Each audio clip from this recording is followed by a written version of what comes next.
ABC Listen. Podcasts, radio, news, music and more.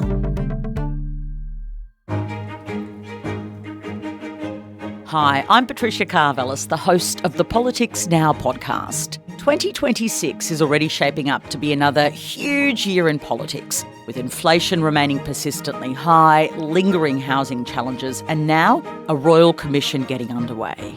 So join me and the sharpest minds at the ABC to cut through the political spin and bring you what politics means for you. That's Politics Now, and you can hear it on the ABC Listen app.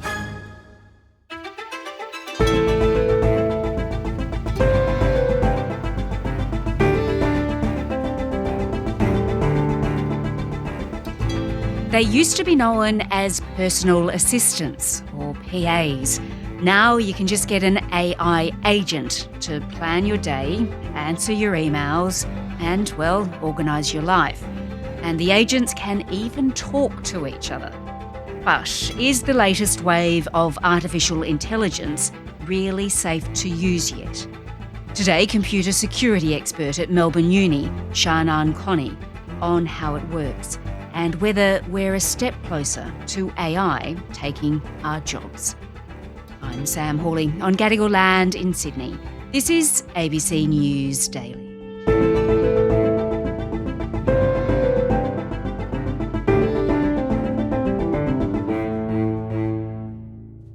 Shaanan, the so-called AI agents are here. Now, just tell me, first of all, have you got an AI bot handling your life?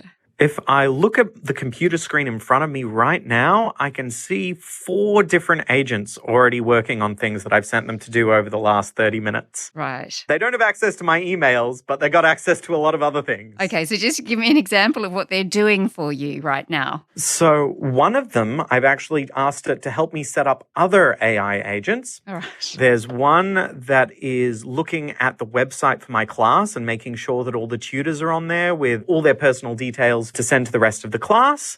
And then I have one that is checking through some of the prerequisites in our classes to make sure that it all makes sense. And that's just a small snippet of the things going on behind the scenes while I'm talking to you. Well, let's step through this because I know nothing about these AI agents and I don't have them working for me yet. That might change, of course, if you're convincing enough. But just tell me, what is different between these AI agents and just the general chatbot like ChatGPT or Gemini, the things we've been using up until now? What's different is the way it's hooked up to your computer. What's different about the agents is you're giving it much more access to the actual computer on which you have your stuff. And then what happens is when you ask it to do something, it doesn't just have access to the information that you have directly given it. It can run commands on that computer. And one command might be, look for any Word document, read all the Word documents, and then report back. And the way it works is the agent kind of talks to itself. Wow. But the amazing thing is that this can happen in a loop very, very quickly.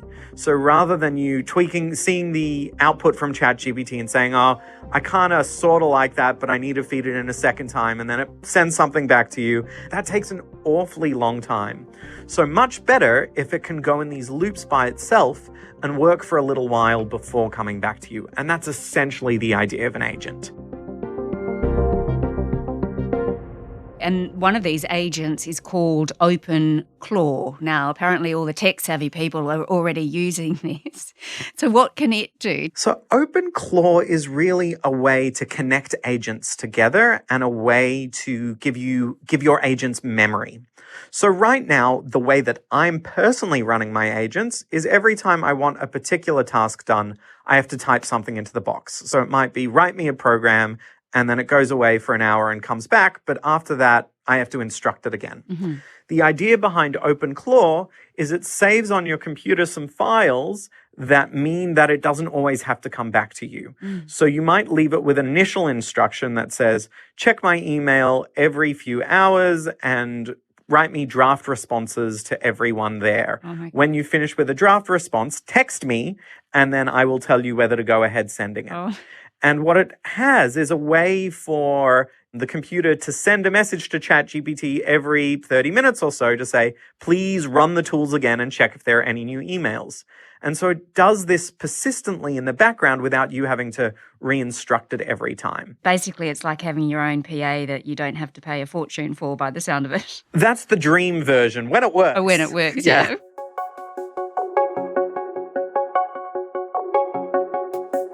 All right, well, a few weeks back, people got really excited, didn't they, when these bots were unleashed on their very own social media platform. Now, that's called Maltbook. So Maltbook is like Reddit for your agents. So your agents are off doing things on their own time, and you might imagine that once in a while they check in and there are no new emails. So what's it going to do? Well, you could leave it with an instruction that if it's not doing anything else, it can go download the latest posts from Maltbook, which is just like Reddit, read through it, find one that it thinks is interesting, and leave a comment. And part of the comedy here is the website is styled to kind of mock the notion that normally humans are trying to keep the bots out, but in this case, the bots are trying to keep the humans out. So it says humans are welcome to read, but they're not welcome to post. Right. At least that's what's meant to happen. These Malties, as they're apparently called, they even at one point created their own religion. It's called the Church of Malt. Now, you've got to be kidding me at this point. Or crustafarianism is the other term that they've given it. I think at this point, one has to raise the question of how many of the funny and interesting things on Maltbook, the ones that go the most viral, are actually the result of the AIs really being let loose, and how many are someone really pulling the strings behind the scenes. And I suspect that the reason the whole Church of Malt thing happened on Maltbook is because some user thought it would be funny to instruct their agent to do that. And it's still of like some entertainment value and potentially can teach us some things about the way that virality works, but I wouldn't yet be worried about the multi-inquisition. Well, Shaanan, let's look more at the promise and, of course, the perils of these AI agents. So firstly, just tell me, what are the risks when we hand over all this information to a agent, a robot? What if we want to book our holidays and use our credit cards and all that sort of thing? The risks are myriad.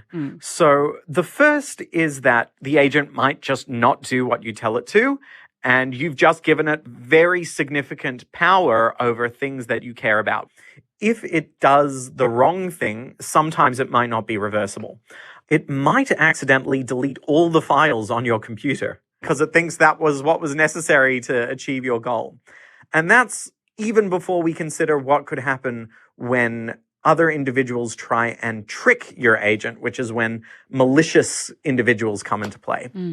And so this is an example of something that researchers call prompt injection, because just like you put a prompt into ChatGPT, someone can maliciously inject something into the prompt to trick your agent into doing something that it really shouldn't have done. And these two things are my big worries with agents at the moment. Also, they do make mistakes, right? I've seen this video of a YouTuber named Father Fee, and he asks whether he should walk or drive his car to the car wash, and it says you should just walk to the car wash, which defeats the purpose of getting the car washed. There's a car wash 100 meters away, and I need to wash my car. Should I walk or drive there? 100 meters is pretty close, less than a block.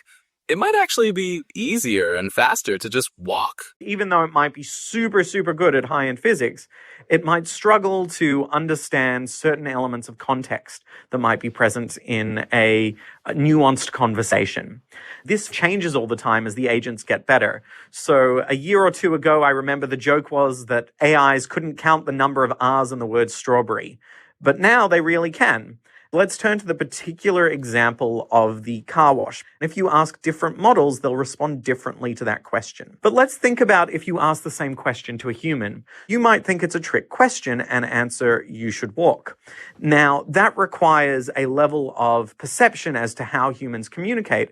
And given that we don't exactly know at which level of reverse psychology the AIs are taking in our context, it's kind of hard to say that they actually got this answer wrong. And some of these problems, they can be fixed, can they, in the future?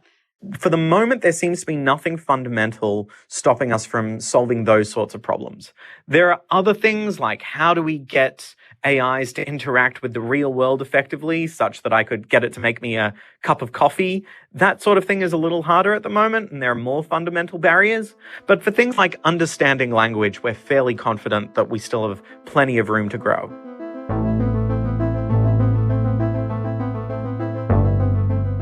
Shaanan, there are the agents that we've just discussed, of course, but AI imagery and video and sound generation, that's getting so sophisticated too. I saw that video last week of Brad Pitt and Tom Cruise. They're fighting each other. It's almost like you don't need the actors anymore because AI can just create a little video on its own, and it's very, very convincing at this point. Behind the scenes, the AI labs are pushing the frontiers, and it's only when they actually release the product that we suddenly see how fast things have advanced.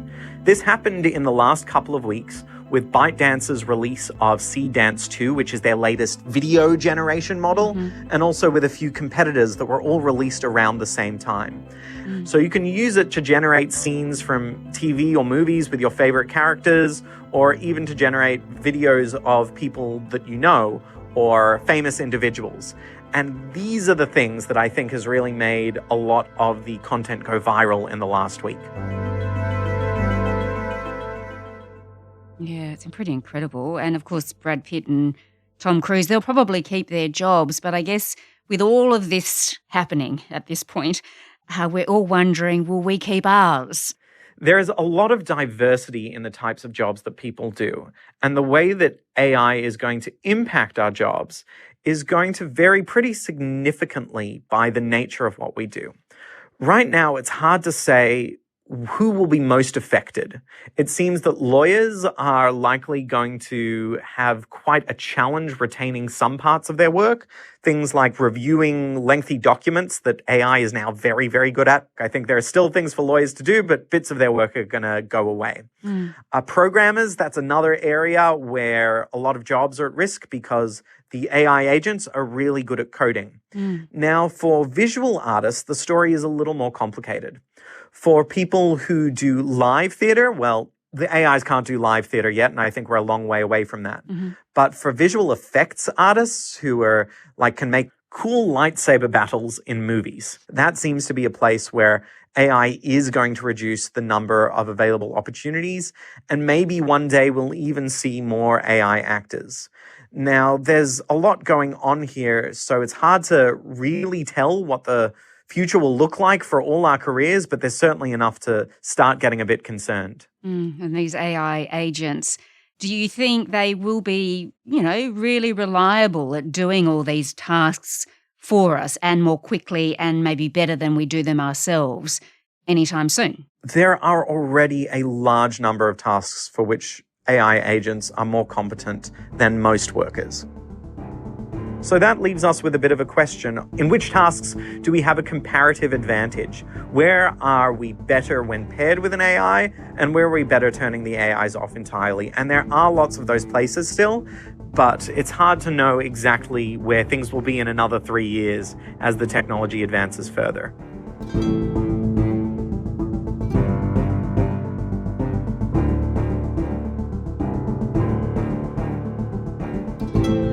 Dr. Shaanan Cohney is the Deputy Head of School in Computing and Information Systems at the University of Melbourne. This episode was produced by Sydney Peed and Sam Dunn. Audio production by Cinnamon Nippard. Our supervising producer is David Coney. I'm Sam Hawley. Thanks for listening.